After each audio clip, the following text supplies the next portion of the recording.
तो हम ये लास्ट पार्ट कर रहे हैं breathing and exchange of gases, जिसमें मैं डिस्कस करूंगा एक तो रेगुलेशन ऑफ रेस्पिरेशन और दूसरा डिसऑर्डर्स।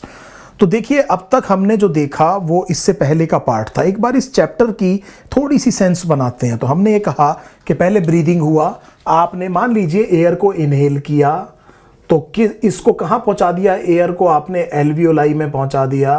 पहले तो हमने इसका मैकेनिक्स देख लिया, एक्सलेशन का भी और इनहेलेशन का भी। और जब मैंने इस एयर को एल्वियोलाई में पहुंचा दिया तो फिर मैंने एक्सचेंज कराया इसको। एक्सचेंज किसके साथ में? ब्लड के साथ में। एल्वियोलाई पर रेस्पिरेटरी मेम्ब्रेन का कंसेप्ट आ गया, डिफ्यूजन वाली बात यहां पर आ गई। और जब ये ब्लड में पहुंच गई गैस, तो एल्वियोलाई से टिश्यूज तक ऑक्सीजन को पहुंचाया, टिश्यूज तक डिलीवर कराया, और टिश्यूज से पिक करी कार्बन डाइऑक्साइड और उसको लंग्स तक लेकर के आए। तो उस चीज को हमने क्या कहा कि हमने क्या करा? ट्रांसपोर्ट। तो अब ये बिल्कुल करेक्ट आपको एक सीक्वेंस समझ में आ गई होगी कि किस तरह से ये जो फ्लो ऑफ इंफॉर्मेशन है इस चैप्टर का है। अब देखिए, अब हम ये देख रहे हैं कि इस रेस्पिरेशन को बॉडी की रिक्वायरमेंट के हिसाब से किस तरह से रेगुलेट किया जा सकता है। तो उसके बाद में हम ये देखेंगे कि इसमें कोई प्रॉब्लम आ जाए तो उसमें डिसऑर्डर्स क्या क्या हो सकते हैं। तो रेगुलेशन ऑफ रेस्पिरेशन में पहला पॉइंट ये समझिए कि दो तरह से आपका रेस्पिरेशन रेगुलेट होता है। देखिए, ध्यान से समझिएगा। पहले मैं आपको इनवॉलंटरी कंट्रोल ऑफ रेस्पिरेशन की बात बता रहा हूँ। वॉलंटरी कंट्रोल आप हायर क्लासेस में पढ़ेंगे, MBBS में पढ़ेंगे। तो हम अपना जो डिस्कशन है वो इनवॉलंटरी रेगुलेशन या कंट्रोल के ऊपर ही अपने आप को लिमिट कर रहे हैं। तो रेगुलेशन ऑफ रेस्पिरेशन नर्व से हो सकता है, इसे आप कहेंगे न्यूरल, और केमिकल से हो सकता है, इसको आप कहेंगे केमिकल रेगुलेशन। तो देखिए, दो तरह का रेगुलेशन हो गया, न्यूरल और केमिकल। अब हम बात कर रहे हैं न्यूरल की। तो न्यूरल में हमने ये कहा कि main respiratory centre medulla oblongata में है, ये रहा। इसे आपने कहा डोर्सल ग्रुप। तो इसे आपने क्या कहा? Dorsal group of nuclei. इसको आप रिदम सेंटर या मेन रेस्पिरेटरी सेंटर भी कह रहे हैं। और ये कंट्रोल करता है इनहलेशन, जो कि एक्टिव प्रोसेस है। पहली बात तो ये समझिए, main respiratory centre medulla oblongata में है। बहुत ही इंपॉर्टेंट क्वेश्चन है। ये डोर्सल ग्रुप है, जिसे रिदम सेंटर कहते हैं। ये एस्टेब्लिश करता है रेस्पिरेशन की रिदम और इनहेलेशन को कंट्रोल करता है। नॉर्मल रेस्टिंग जो रेस्पिरेशन है, अगर आपको याद है, डायाफ्राम मैंने आपको बताया था, डायाफ्राम से रेगुलेट होता है। तो यहां से नर्व इंपल्स फ्रेनिक नर्व के द्वारा किसके पास पहुंचेगी? डायाफ्राम। और डायाफ्राम के कॉन्ट्रैक्शन से इनहेलेशन, इनहेलेशन की वजह से पल्मोनरी वॉल्यूम इंक्रीज होगी, और एक्सहेलेशन में पल्मोनरी वॉल्यूम डिक्रीज होगी। इनहेलेशन के बाद एक्सहेलेशन, फिर इनहेलेशन, फिर एक्सहेलेशन। इसको आपने कहा कि रेस्पिरेटरी रिदम एस्टैब्लिश हो गई। मुझे उम्मीद है इतनी बात आपको समझ में आ गई। एक और यहां पर ग्रुप ऑफ न्यूक्लियाई है, इसे वेंट्रल ग्रुप कहते हैं। वेंट्रल ग्रुप नॉर्मल रेस्पिरेशन में साइलेंट रहता है, और जब ये काम करता है तो फोर्सफुल रेस्पिरेशन में करता है, and then it controls exhalation as well as inhalation. Mainly exhalation and then basic mainly exhalation and then inhalation. अब आप जानते हैं कि एक्सहेलेशन और इनहेलेशन दोनों के लिए मसल कॉन्ट्रैक्शन इस्तेमाल होगा।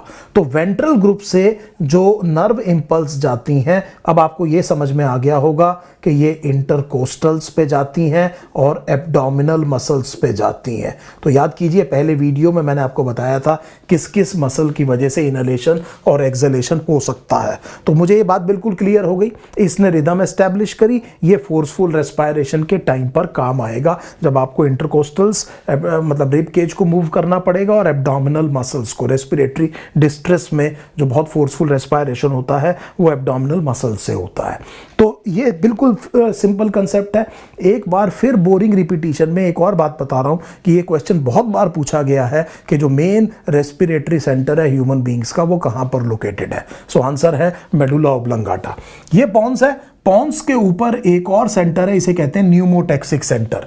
तो अब हमने ये कहा कि मेडुला के बाद में हम बात कर रहे हैं पॉन्स वेरोलाई की, और इसमें जो सेंटर है इसका नाम मैंने रखा न्यूमोटैक्सिक सेंटर। न्यूमोटैक्सिक सेंटर से सिग्नल आता है डोर्सल ग्रुप को, इसका मतलब रिदम सेंटर को। और ध्यान से समझिए, it puts a ramp on inspiratory signal. It controls the switch off point of inhalation. Inhalation को रोकना कहां है, ये काम किसका है? न्यूमोटैक्सिक न्यूमोटैक्सिक सेंटर का। तो बड़े ध्यान से समझिए, न्यूमोटैक्सिक सेंटर से इंपल्स कहां आती है, डोर्सल ग्रुप पे, और स्विच ऑफ पॉइंट कंट्रोल करती है इनहेलेशन का, और इसकी वजह से अब यहीं पर एक्सहेलेशन हो जाएगा। दोबारा आपने सांस लिया, कहीं पर रैंप लगेगा, वहीं पर एक्सहेलेशन हो जाएगा। तो आप समझ सकते हैं कि रेस्पिरेटरी रिदम को इसने ऑल्टर कर दिया, इसने रेगुलेट कर दिया according to the demands.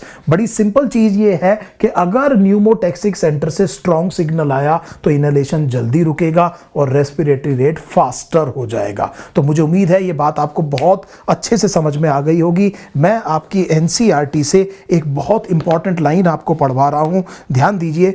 Another centre present in the pons region of the brain called pneumotaxic centre can moderate the functions of respiratory rhythm center. The neural signal from this center can reduce the duration of inspiration and thereby alter the respiratory rate. तो यही चीज मैंने आपको बताई है। मुझे उम्मीद है अब ये एग्जैक्ट जो लाइन है आपकी एनसीईआरटी की आपको समझ में आ गई होगी। अब आप बड़े ध्यान से देखिए, बहुत ध्यान से देखिए। ये न्यूरल कंट्रोल हो गया। अब हम बात करेंगे केमिकल की। अब हम किस केमिकल की बात कर रहे हैं? हम बात कर रहे हैं कार्बन डाइऑक्साइड, हम बात कर रहे हैं H+ आयन की, और हम बात कर रहे हैं ऑक्सीजन की। हालांकि ऑक्सीजन का रोल रेगुलेशन में काफ़ी इनसिग्निफिकेंट है, और ख़ास तौर पे ये याद रखिएगा कि ये जो सेंट्रल अभी मैं एक जो रिसेप्टर बनाऊंगा उस पर ऑक्सीजन का डायरेक्ट इफेक्ट नहीं होता। तो ये केमिकल्स की वजह से हम अब रेगुलेट करेंगे अपने रेस्पिरेशन को। तो इसके जो कंसंट्रेशन को जो चेंज हो रहा है, इनका लेवल चेंज हो रहा है बॉडी में, उसको जज करने के लिए आपको कीमो रिसेप्टर्स चाहिए। सो देखिए, अगर केमिकल्स का चेंज होना असर डालेगा तो इसका मतलब इस चेंज को किसी तरह से परसीव करने के लिए आपके पास कीमो रिसेप्टर्स चाहिए। ये कीमो रिसेप्टर्स दो हैं, एक को आप कहते हैं सेंट्रल कीमो रिसेप्टर्स और एक को आप कहते हैं peripheral chemo receptors. Peripheral chemo receptors are aortic body and carotid body. तो इसका मतलब जहां पर आयोटा निकलती है, आर्च ऑफ आयोटा, उसके साथ में ये आयोटिक बॉडी है। ये कॉमन कैरोटिड आर्टरी ब्लड लेके जा रही है ब्रेन में, ये डिवाइड होती है एक एक्सटर्नल कैरोटिड और एक इंटरनल कैरोटिड आर्टरी में। इसके जंक्शन पर कैरोटिड बॉडीज होती है। ये पेरिफेरल कीमो रिसेप्टर है। सेंट्रल कीमो रिसेप्टर ये this is adjacent to the dorsal group, इसे हम कहते हैं chemo sensitive zone. Chemo sensitive zone. तो मुझे उम्मीद है आपको सेंट्रल कीमो रिसेप्टर और पेरिफेरल कीमो रिसेप्टर अच्छे से अब आपको समझ में आ गया कि किसको क्या कहते हैं। तो देखिए, अब इसको थोड़ा सा समझते हैं। जैसे ही ब्लड में कार्बन डाइऑक्साइड बढ़ेगी, तो कार्बन डाइऑक्साइड बढ़ेगी तो कार्बन डाइऑक्साइड डिफ्यूज करके यहां पहुंच जाती है। तो देखिए, कीमो सेंसिटिव जोन के को स्टिमुलेट करने के लिए प्राइमरी स्टिमुलस H+ है। तो देखिए, मैंने शब्द क्या कहा? प्राइमरी। तो ये अगर स्टिमुलेट होना है तो H+ आयन की कंसंट्रेशन बढ़ने से होना है। अनफॉर्चुनेटली H+ आयन अगर बढ़ भी गया तो वो क्रॉस नहीं कर सकता, जिसे हम कहते हैं ब्लड ब्रेन बैरियर को, और यहां पहुंच नहीं सकता, लेकिन कार्बन डाइऑक्साइड पहुंच सकती है। तो देखिए, अगर ब्लड में से फॉर एग्जांपल H+ आयन बढ़ गया तो आप जानते हैं कि प्लाज्मा में भी थोड़ा सा कार्बोनिक एनहाइड्रेस होता है। H+ आयन किससे जुड़ेगा? HCO3 से, और ये क्या बनेगा? वाटर और कार्बन डाइऑक्साइड। तो इस H+ आयन की बढ़ने की वजह से क्या रिलीज हो गई? CO2, और वो CO2 यहां पर ट्रांसपोर्ट होकर के आ जाएगी, और वो CO2 यहां पर भी कार्बोनिक एनहाइड्रेस होता है, फिर रिएक्ट करेगी वाटर के साथ में, H2CO3 डिसोसिएट होगा और यहां क्या रिलीज हो जाएगा? H+, और इस H+ की वजह से ये रेस्पिरेटरी रेट स्टिमुलेट हो जाएगा। ये किसकी वजह से हुआ? H+ की वजह से प्राइमरीली, लेकिन एक्चुअली किसकी वजह से हुआ? क्योंकि CO2 क्रॉस कर पाई, इसीलिए हम CO2 को ये कहते हैं कि CO2 is a very potent capable. देखिए, ये प्राइमरी स्टिमुलस हो सकता है पर इसकी पोटेंसी नहीं है। पोटेंसी किसकी है? कार्बन डाइऑक्साइड की, क्योंकि वो ब्लड ब्रेन बैरियर को क्रॉस करके यहां पर पहुंच सकती है। लेकिन प्राइमरी स्टिमुलस H+ है, तो CO2 भी अगर यहां पर बढ़ती है तो यहां पर उसकी वजह से H+ रिलीज होता है और रेस्पिरेटरी रेट फास्टर और डीपर हो जाएगा। तो कार्बन डाइऑक्साइड बहुत पोटेंट रेस्पिरेटरी स्टिमुलेंट है। अब देखिए, पेरिफेरल कीमो रिसेप्टर्स की जब हम बात करते हैं तो इधर देखिए, देखिए मैंने आपसे कहा था ये आर्च ऑफ अयोटा, ये रही अयोटिक बॉडी, फिर हमने कहा था कॉमन कैरोटिड आर्टरी और यहाँ पर कैरोटिड बॉडीज, ये पेरिफेरल कीमो रिसेप्टर है। अगर इस ब्लड में CO2 का पार्शियल प्रेशर बढ़ गया, H+ आयन की कंसंट्रेशन बढ़ गई और ऑक्सीजन का पार्शियल प्रेशर कम हो गया, so this is not mentioned in NCERT, please try to remember कि ऑक्सीजन का रोल इनसिग्निफिकेंट है लेकिन बहुत थोड़ा रोल पेरिफेरल कीमो रिसेप्टर्स पर हो सकता है। अगर ये 3 कंडीशंस हो गई तो यहां से फिर न्यूरल इंपल्स, तो देखिए कैरोटिड बॉडी और अयोटिक बॉडी से न्यूरल इंपल्स सेंट्रल एरिया पे जाएगी और डॉर्सल ग्रुप पर असर आएगा और अकॉर्डिंगली आप रेस्पिरेशन को रेगुलेट करेंगे। तो मुझे उम्मीद है अब आपको दोनों चीजें समझ में आ गई हैं, न्यूरल और chemical coordination. Please try to understand the interplay between carbon dioxide and H+ ion. I hope this is absolutely clear. ये बात बिल्कुल आपको बहुत अच्छे से समझ में आ गई होगी। मैंने बहुत क्वेश्चन मास्टर क्लास में इसके ऊपर डाले हैं और अक्सर क्वेश्चन नीट एंट्रेंस में देखा गया है। तो ये जो कंसेप्चुअल क्लैरिटी है बहुत जरूरी है। तो अब हम अपने बिल्कुल लास्ट में आ गए हैं, इसमें मैं डिस्कस कर रहा हूं डिसऑर्डर्स ऑफ रेस्पिरेटरी सिस्टम। तो देखिए ब्रोंकियल अस्थमा, तो ब्रोंकियल अस्थमा में इन्फ्लामेशन होता है।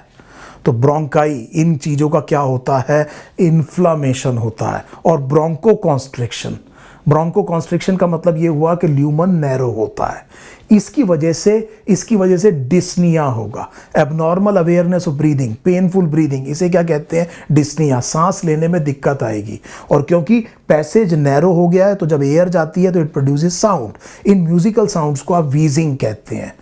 और इसके पीछे एक वजह एलर्जीज भी हो सकती हैं। एलर्जन जो है वो बहुत फ्रीक्वेंटली पोलन ग्रेन्स होते हैं, इसीलिए ब्रोंकियल अस्थमा के पेशेंट्स की प्रॉब्लम जब सीजन चेंज होता है उस टाइम पर काफ़ी ज़्यादा बढ़ जाती हैं। ट्रीटमेंट आपको समझ में आ गया होगा। पैथोलॉजी पे ध्यान दीजिए। पैथोलॉजी में हमने कहा एक तो इन्फ्लेमेशन है, दूसरा ब्रोंको कॉन्स्ट्रिक्शन है। तो बड़े आसानी से मुझे समझ में आ गया कि इसमें जो हम ट्रीटमेंट करेंगे एक तो ब्रोंको डायलेटर देंगे और एक एंटी इन्फ्लामेटरी देंगे। और जो एंटी इन्फ्लेमेटरी हम देंगे वो स्टीरॉइड्स हैं, दे आर स्टीरॉइड्स। तो मुझे उम्मीद है ये ब्रोंकियल अस्थमा की पैथोलॉजी और एग्जैक्टली जो क्लिनिकल पिक्चर है आपको समझ में आ गई। दूसरा दिया हुआ है एम्फाइसीमा। तो एम्फाइसीमा सिगरेट स्मोकिंग की वजह से होता है।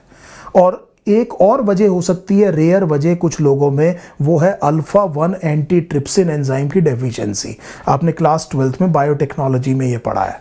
तो होता क्या है कि जिस टाइम पर कोई क्रॉनिक स्मोकर इंसल्ट किए जाता है लंग्स की टिश्यू को, तो जो एल्वियोलाई हैं उनकी इलास्टिसिटी कम हो जाती है और इलास्टिसिटी कम होने की वजह से उनका जो बीच में सेप्टा है वो टूट जाता है। तो देखिए छोटे छोटे एल्वियोलाई, तो ये सेप्टा टूट जाएगा तो एक बड़ा चेंबर बन जाएगा और यहां पर एयर ट्रैप हो जाएगी, इसे हम कहेंगे एयर पॉकेट्स। सो यहां पर फिर अब डिस्निया होगा, रेस्पिरेटरी प्रॉब्लम शुरू होंगी और ये डिसऑर्डर आप समझ सकते हैं इरिवर्सिबल होगा क्योंकि डैमेज हो गया।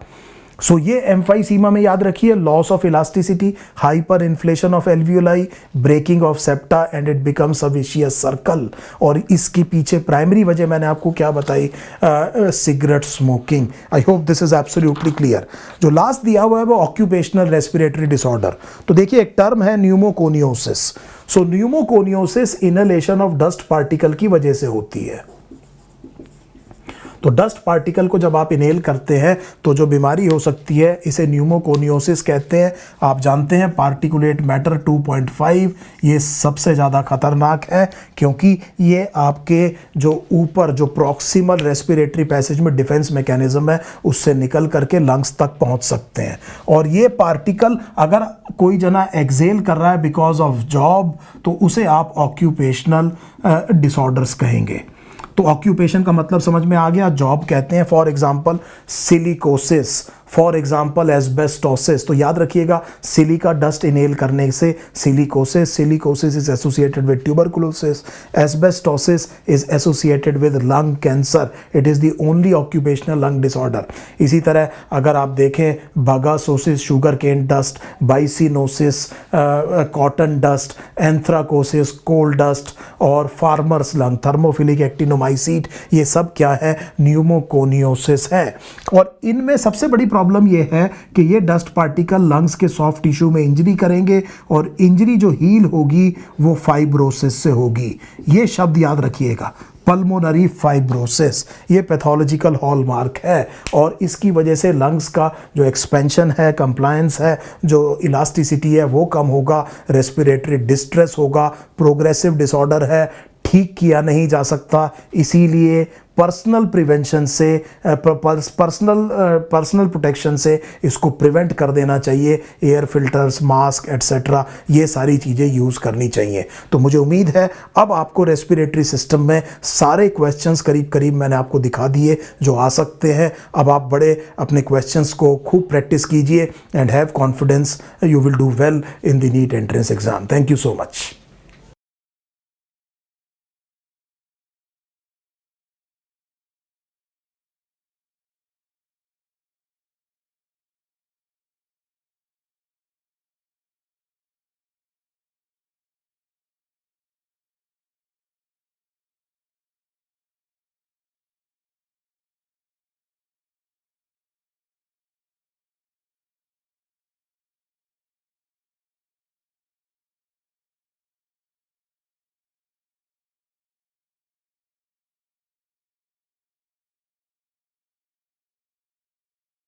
प्ले स्टोर पे जाइए, नीट प्रेप टाइप करिए और नीट प्रेप का ऐप इंस्टॉल कीजिए और आज ही मास्टर क्लास से प्रैक्टिस करना चालू करिए।